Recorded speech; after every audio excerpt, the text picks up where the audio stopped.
love power violence, but let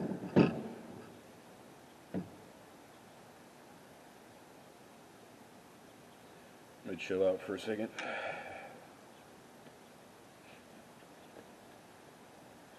I brought with me, can you see that?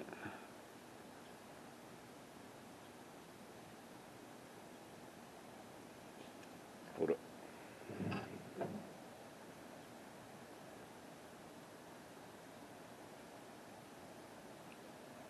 It's no good way to hold this.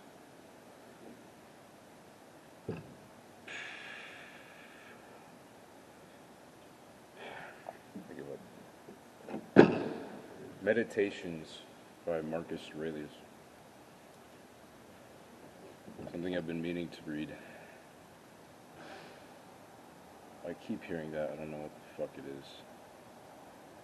I just get worried my car is getting fucking murdered.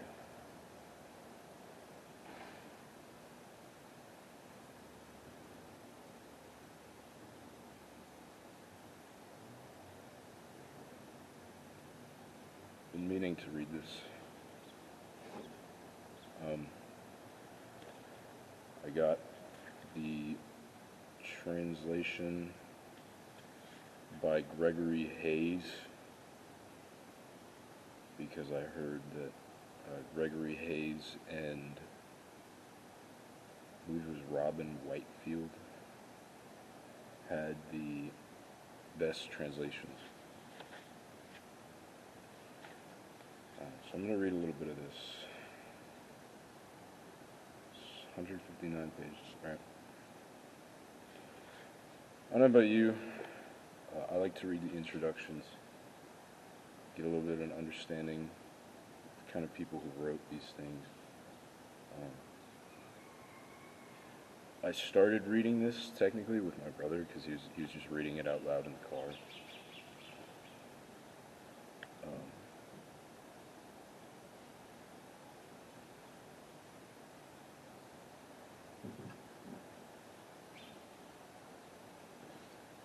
He didn't read the introduction. I've heard about Marcus Aurelius. Damn. These birds are beefing. I've heard about Marcus Aurelius, one of the most well-liked, what's the word?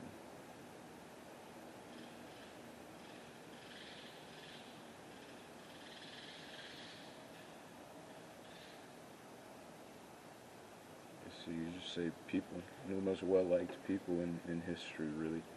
My father was going to name me Marcus Aurelius. My mom didn't let him.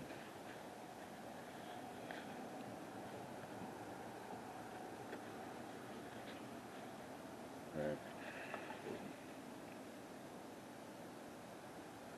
Marcus Aurelius Antoninus. Not Antonius, but Antoninus. Marcus Aurelius is said to have been fond of quoting Plato's dictum, and those who have written about him have rarely been able to resist applying it to Marcus himself.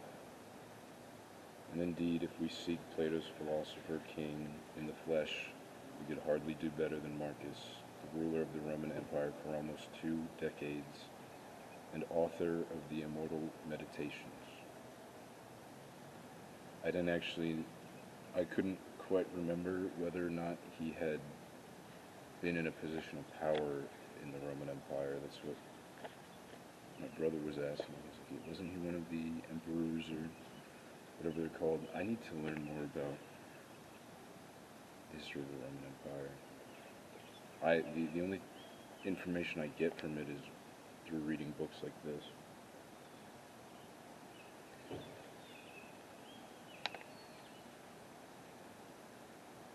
So he ruled the Roman Empire for almost 2 decades. Yet the title is one that Marcus himself would surely have rejected. He never thought of himself as a philosopher. He would have claimed to be, at best, a diligent student and a very imperfect practitioner of a philosophy developed by others.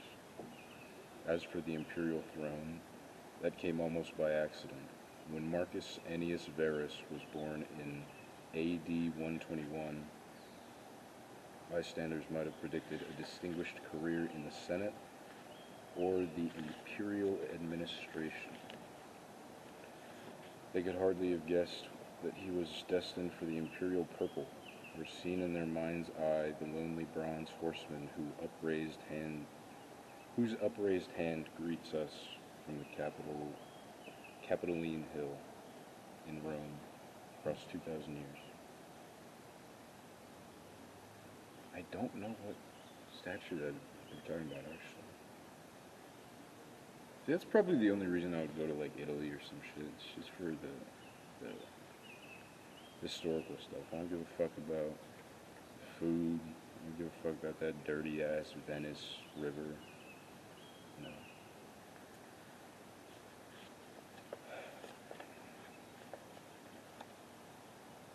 Let me digest that for a second.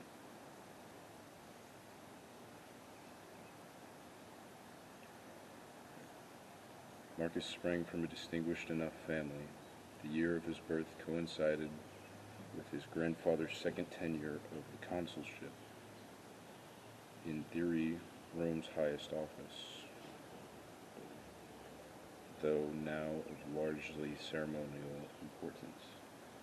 That is what I learned as well. There was the consuls, the senators. I believe the consuls were below the senators, right? There was the senators, which were people who were elected because they were considered smart or powerful. And they basically ran the government. Consuls, I believe, were kind of the same thing, but they weren't. They were more just like everyday people, if I'm correct, if I'm remembering correctly. They were more just like everyday people that would go to these Senate hearings and shit and give their input. You know, because it was, I believe, slightly democratic, Roman Empire, just a little bit.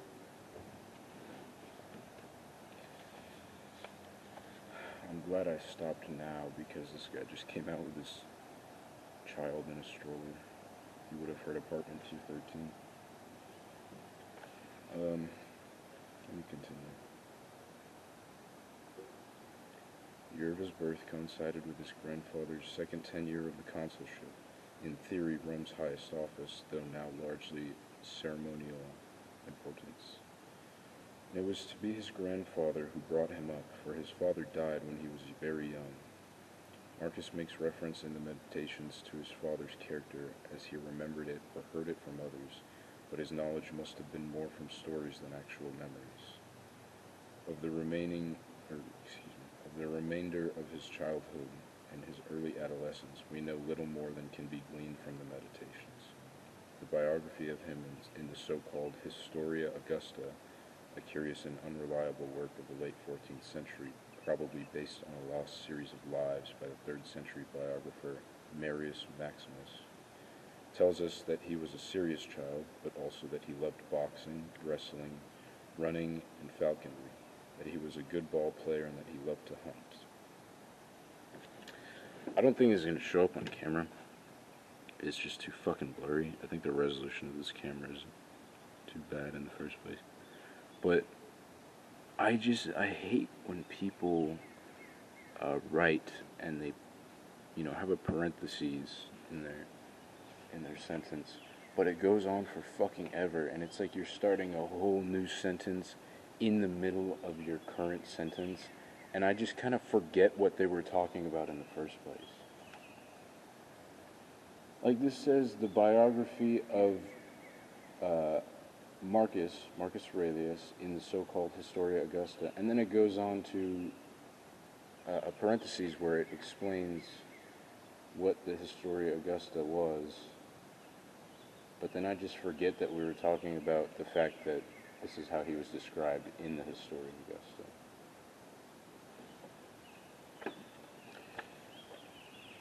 Continuing. None of these are surprising occupations in an upper-class youth. Book 1 of the Meditations offers glimpses of Marcus's schooling, and we can fill out the picture by what is known of upper-class education generally at this period. His first instructors, like the unnamed teacher mentioned in the Meditations 1.5, were probably slaves, from whom he would have mastered the rudiments of reading and writing. At a later stage, he would have been handed over to private tutors to be introduced to literature, especially, no doubt, Virgil's great epic, the Aeneid, spelled Aeneid. I think it's Aeneid, something like that. That was Virgil?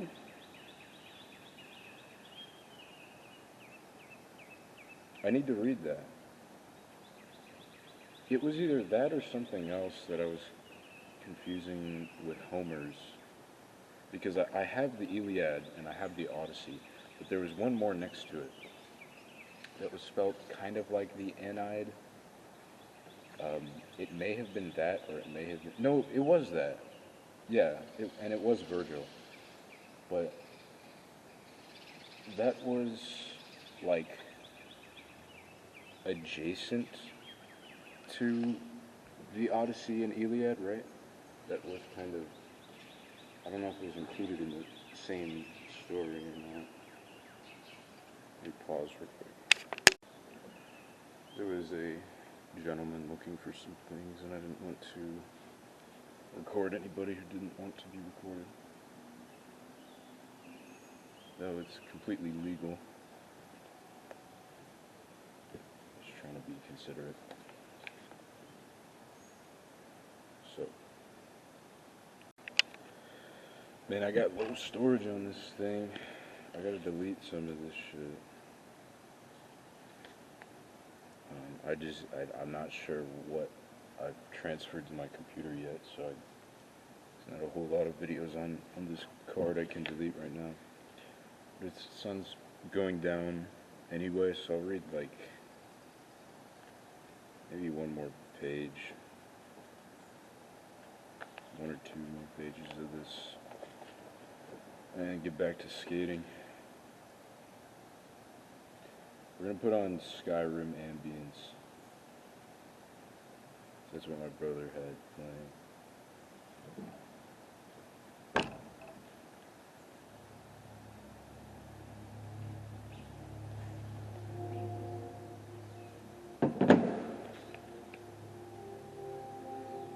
Right. His first instructors, like the unnamed teacher mentioned in Meditations 1.5, were probably slaves, from whom he would have mastered the rudiments of reading and writing. At a later stage, he would have been handed over to private tutors to be introduced to literature, especially, no doubt, Virgil's great epic, the Aeneid, however you say that shit. The Aeneid. But literature served only as a preparation for the real goal. This was rhetoric, the key to an active political career under the Empire, as it had been under the Republic. Okay. Under the supervision of a trained rhetor, Marcus would have begun with short exercises before progressing to full-scale practice declamations, in which he would have been asked to defend one side or another in imaginary law cases. There's a fucking mosquito flying around my goddamn camera right now. Get the fuck out. Excuse my language, damn.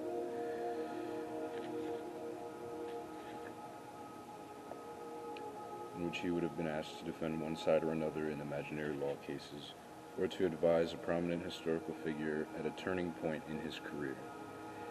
Should Caesar cross the Rubicon? Should Alexander turn back at the Indus? Why or why not? Such training was conducted in Greek as well as in Latin. Since at least the beginning of the 1st century BC, the Roman upper classes had been essentially bilingual, and Marcus had spoken and written and Marcus's spoken and written Greek would have been as fluent as the French of a 19th century Russian aristocrat or the Chinese of a Heian Japanese courtier. Dude, I don't care. Get on with it. Marcus would have read Homer's Iliad and Odyssey and the tragedies of Euripides, side by side with the Aeneid, and studied the speeches of the great Athenian orator Demosthenes as intensively as those of the Roman statesman Cicero. Cicero was such a goat. I love that guy. It was Greek writers and artists who constituted the intellectual elite at the capital. When in later life the emperor conversed with his court physician, Galen, he would have done so in the latter's native tongue. Above all, Greek remained overwhelmingly the language of philosophy. In the late Republic and early Empire, writers like Lucretius, Cicero, and Seneca had worked to create a philosophical literature in Latin, with notable success. But the great thinkers Plato, Aristotle, Theophrastus, Zeno, Chrysippus, Epicurus, etc., had all been Greeks. Serious philosophical investigation required a familiarity with the language they wrote in and the terminology they developed. That Marcus compared his own meditations in Greek is natural enough. In 137, when Marcus was 16, a crucial... I'll probably stop there. Get some skating. Should I leave this ingredients on? I think I will.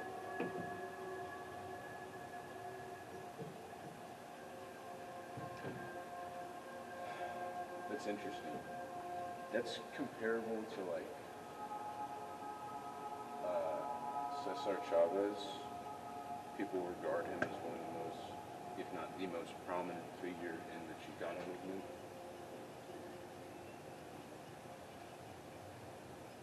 But he wasn't a Chicano. He didn't consider himself a Chicano, rather. But he pretty much fucking started it. Protesting the grapes and shit led to, you know, civil rights for Latinos and such. Hashtag okay, bruh. Thanks. So it's interesting. I didn't realize Marcus Aurelius didn't consider himself a philosopher. I know that being a philosopher it kind of became popular as a profession. Or not really a profession, but like, dudes in Rome would get old and be like, what the fuck am I gonna do now? So they'd start, writing. Which I think is cool.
Might as well fucking reverse nepotism or whatever.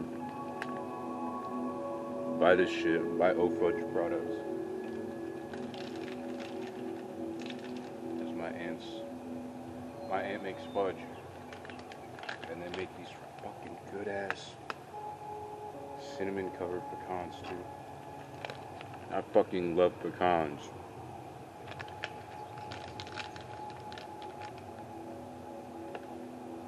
Buy this shit.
He's driving a Tesla, which I don't respect, but I'm trying to be considerate of the child in the car. I mean, they're all the way fucking over there, so it's not like the loudest thing in the world. But still.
It's not too hot out right now, at least because it's been storming. It was pretty good.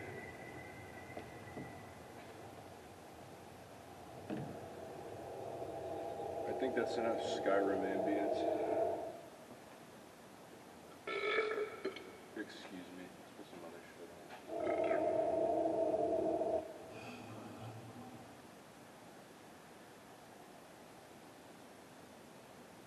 Future. Oh yeah. Oh yeah, yeah. Check this out. I get mad zooted, I got this bad thing I recruited. My passion is a movie, I say fuck it cause I screwed her. I stay on my Osiris everywhere I go, I'm screwed up. I know my Texas niggas got my back and that's for sure though. Sipping on Instagram, like the tank, man, have to go do it.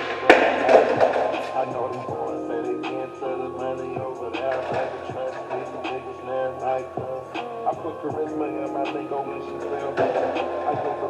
and that's all she gon' get from me. On the fine superstar, straight up out the hood. I just did a dose of Percocets with some strippers. I just did a dose of Percocets with some strippers. I just pour this lean in my cup like a liquor. I just need a whole lot of I just try out that for the first time, I feel good. Treasure brain, misery, codeine in my delivery. I put it on my dick, swerving like a hippie. Moving with the pushes in the road with the gun undercover, hugging the Hennessy. Humping a couple cakes, the drum hanging under me. Got a chain hanging over me. God watching over me, all my angels watch over me. Cash rolling over me, got some money all in my hand and I'm checking it. Young niggas under me, they gon' stand up in anyone. Drip this shit grind up at the head of a seminar. I talk for the real ones, I talk for them niggas that feel this shit out in Belgium. I just did a dose of Percocets with some strippers. I just pour this lean in my cup like a liquor.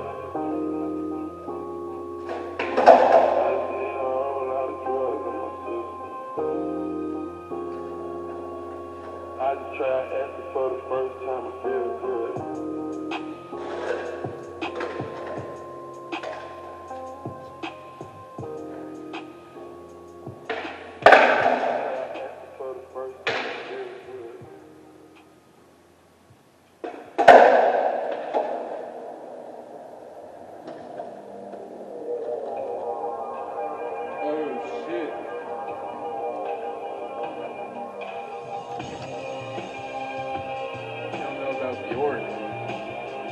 Probably more than me.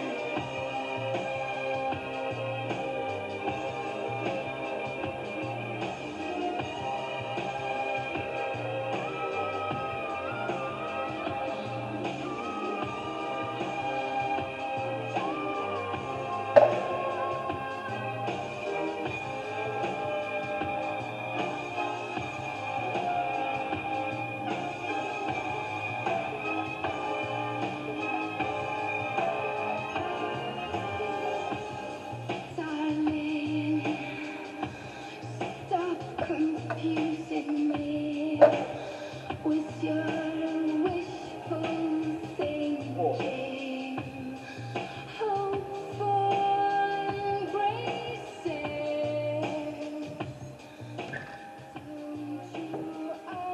Dude, my lace is about to snap so bad.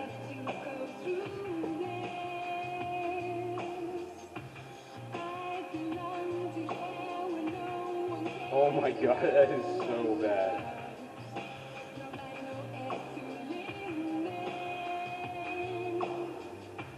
Fuck.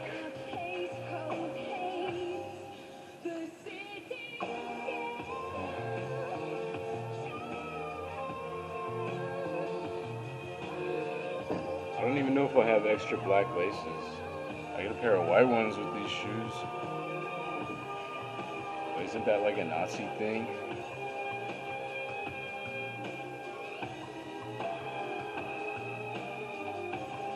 To have like one white lace, or one white lace on the right shoe or some shit. Or maybe it's one white and one red. I can't fucking... One of those things. Oh wait, is that... Are you allowed to say that word on YouTube? If I decide to cut that out, I'm referring to the thing that Kanye is.